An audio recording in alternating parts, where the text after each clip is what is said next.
কথা বলছি, যা বিজয়চাঁদ ভৈরবনাথকে বানাতে আদেশ দিয়েছিলেন বা পরামর্শ দিয়েছিলেন।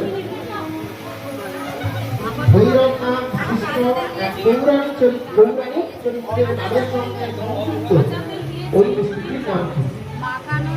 ভাবলে দেখুন, পৌরাণিক কোন চরিত্রের নামের সঙ্গে কোন মিষ্টির নাম আছে?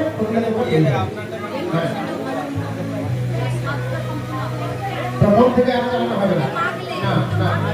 আমরা এই জন্য যথেষ্ট সময় দিয়ে চালাচ্ছি। এটা 8-এর দাগ, সঠিক দাগে সঠিক উত্তর লেখো, নাহলে কিন্তু দ্বিতীয়বার সুযোগ পাবে না।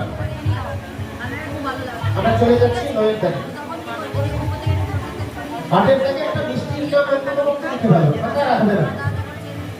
বিধানসভা নির্বাচন 2026 উপলক্ষে জেলা শাসক নিরঞ্জন কুমারের তত্ত্বাবধানে পূর্ব মেদিনীপুর জেলার ম্যাসকট হিসাবে বেছে নেওয়া হয়েছে এই সামুদ্রিক প্রাণীটিকে।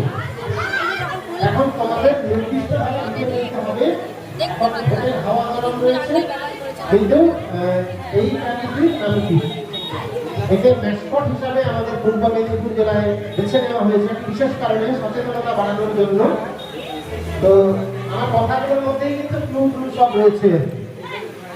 আমার প্রশ্ন, নিরঞ্জন কুমারের তত্ত্বাবধানে পূর্ব মেদিনীপুর জেলার ম্যাসকট হিসাবে এই বিধানসভা নির্বাচন 2026 উপলক্ষে যে সামুদ্রিক প্রাণীটিকে রক্ষা করার জন্য একটা সচেতনতার বার্তা দেওয়া হয়েছে, সেই প্রাণীটির নাম কি?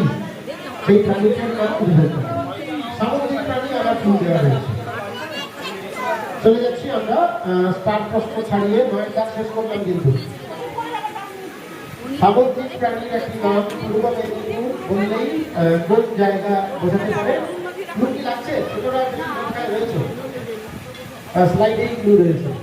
তাহলে চলো আর বেশি দরকার 10-এর দাগে।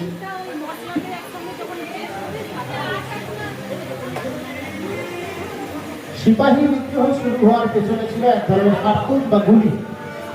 এটা ইতিহাস থেকে আমাদের সংকলিত প্রশ্ন। গুজব ছড়িয়েছিল যে ওই কার্তুজে গরু ও শিকারের চর্বি মেশানো ছিল।